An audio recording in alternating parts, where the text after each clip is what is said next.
Hello students, let's continue the chapter Zalata's diary. अब उसने next diary लिखी Wednesday 27 मई 1992 को। डियर मिमी, slaughter, massacre, horror, climb, blood, screams, tears, despair. वो इस डायरी में लिखते हुए कहती है, लोगों में डर है, क्राइम हो रहा है, खून बह रहा है, आंसू हैं। दैट्स वाई वासो Miskin street looks like today. वो बताना चाह रही है कि वैसो मिस्किन जो पॉश एरिया स्ट्रीट थी वो आज क्राइम से भरी थी। हॉरर था, वहाँ पे ब्लड था, लोग रो रहे थे, चिल्ला रहे थे। 2 shells exploded in the street and 1 in the market.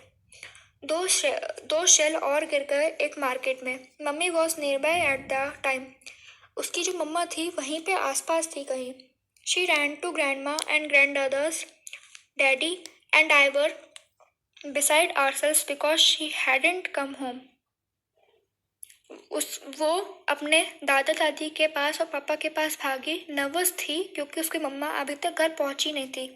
I some of it on TV, but I still can't believe what I actually saw. वो टीवी देख रही थी पर उसे फिर भी बिलीव नहीं हो रहा था कि उसने जो देखा वो सच है कि कुछ झूठ है। वो बहुत घबरा रही थी। उसको प्रॉब्लम हो रही थी, उसको परेशानी हो रही थी, बहुत नर्वस थी वो। Horrible. They are taking the wounded to the hospital. TV में देखते देखते वो बोल रही थी कि जितने भी लोग जिनको चोट लगी थी उनको हॉस्पिटल ले जाया जा रहा था। We kept going to the window hoping to see mummy. वो सोच रही थी कि मम्मा, वो विंडो की तरफ भागी और उसने मम्मा को सोच रही थी कि कब मम्मा आएगी, पर मम्मी उसकी आई नहीं। They release a list of the dead and bounded. उनको एक लिस्ट मिली जो डेड हो गए थे, जो मर गए थे या फिर जिनको चोट लगी थी। Daddy and I were tearing our hair out. Daddy, उसके पापा और वो अपने बाल नोच रहे थे। बार बार नोच रहे थे या उसके साथ खेल रहे थे, नोच रहे थे बालों को। We didn't know what had happened to her. वो बहुत परेशान थे, कभी अपना बाल नोच रहे, कभी रो रहे। बहुत परेशान हो गए थे वो लोग क्योंकि उसकी मम्मा घर अभी तक आई नहीं थी। वो सोच रही थी, वॉज शी लाइफ, क्या वो जिंदा है। एट 16, मतलब 4 बजे शाम के, daddy decided to go and check the hospital. पापा ने सोचा उसके कि हॉस्पिटल जाके देखा जाए। जल्दी से वो रेडी हुए और वो बोबर्स, एक जगह है जहाँ हॉस्पिटल है, वो बोबर्स में गए। So as not to stay at home alone. वो वहाँ गए ताकि मतलब घर में वेट ही ना करें, जाके एक बार चेक कर लें कहीं कुछ प्रॉब्लम तो नहीं है। I look out the window one more time and I saw mummy running across the bridge. उसने एक और बार विंडो से देखा और उसने देखा कि उसकी मम्मा भाग रही थी उस ब्रिज से, निकल रही थी उस ब्रिज से। As she came into the house she started shaking and crying. उसकी अम्मा जैसे ही घर आई बहुत घबराई हुई सी, काँप रही थी और रो रही थी।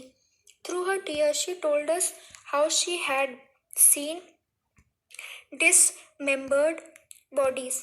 वो रोते रोते बता रही थी कि उसने कैसे जली हुई, कुछ खराब सी, कुछ चोट लगी हुई बॉडीज देखी, डेड बॉडीज देखी। All the neighbours came because they had been afraid of हर।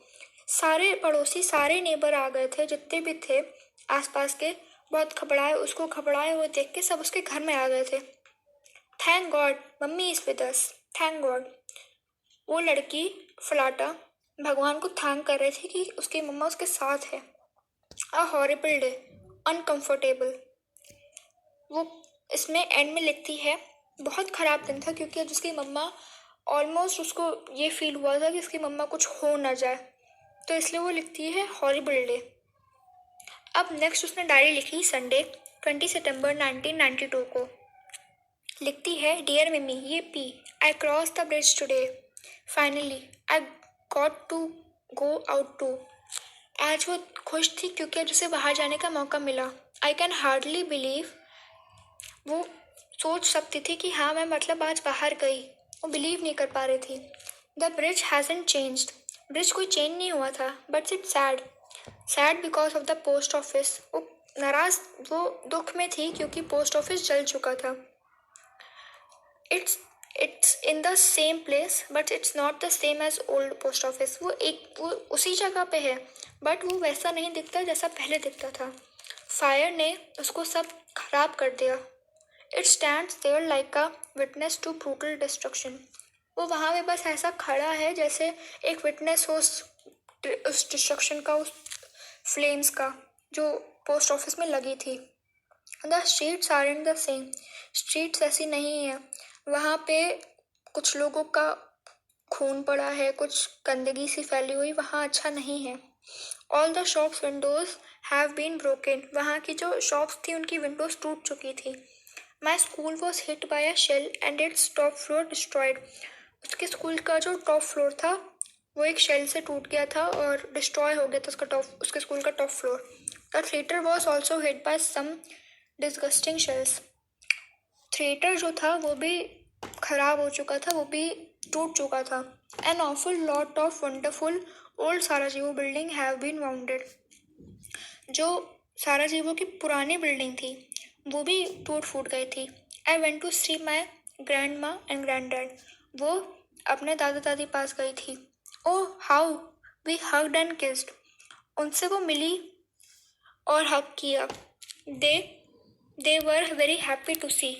वो बहुत खुश हुए थे उसको देख के क्योंकि इतने इतने महीनों बाद वो अपने नाना नानी से मिल रही थी।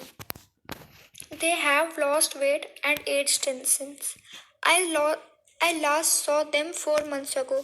उसने अपने नाना नानी को 4 महीने पहले देखा था और उनका वेट भी लॉस हो गया है क्योंकि वो एजड हो गए हैं और एजड लोगों का वेट भी लूज होता जाता है।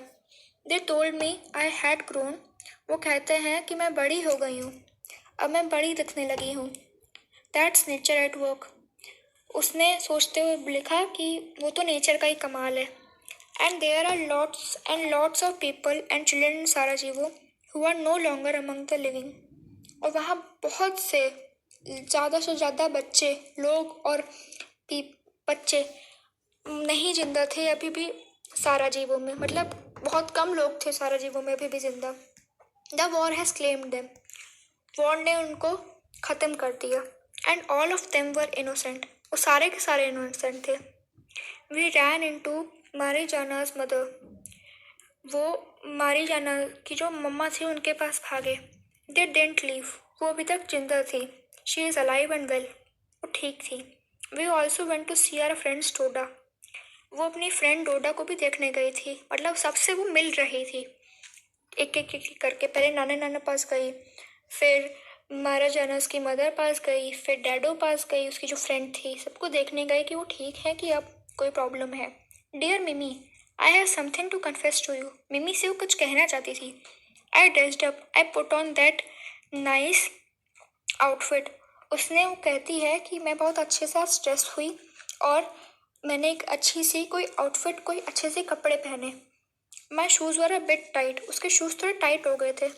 Because my feet have grown. 4 months में उसके जो फीट थे वो ग्रो हो गए थे। बाहर तो इतने महीनों से वो गई नहीं थी, तो जब वो बाहर गई तो वही बता रही थी कि उसके कपड़े थोड़े टाइट हो गए थे, शूज़ टाइट था और क्योंकि वो बढ़ गई थी इसलिए ऐसा हुआ था। बट फिर भी उसने सर्वाइव किया। So that's what my encounter with the bridge, the post office, grandma, grandad and with the wounded Sarajevo. उसने इस डायरी में एंड में लिखा, तो आज मैंने पूरा सफ़र किया। पोस्ट ऑफिस का, ग्रैंड माँ ग्रैंड डैड पास गई और अपने इस साराजीवो प्लेस को देखा कि कैसा दिखता है अब after the war. If only the war would stop the wounds would heal. End में लिखती है अगर ये वॉर स्टॉप हो जाएगा तो वाउंड्स भी सब हील हो जाएंगे, सब रिकवर हो जाएगा। सियाओ जलाटा। अगर आपको मेरी ये वीडियो पसंद आई हो तो प्लीज़ लाइक और सब्सक्राइब करें और अगर आपको कोई भी डाउट हो तो कमेंट करें। Thank you.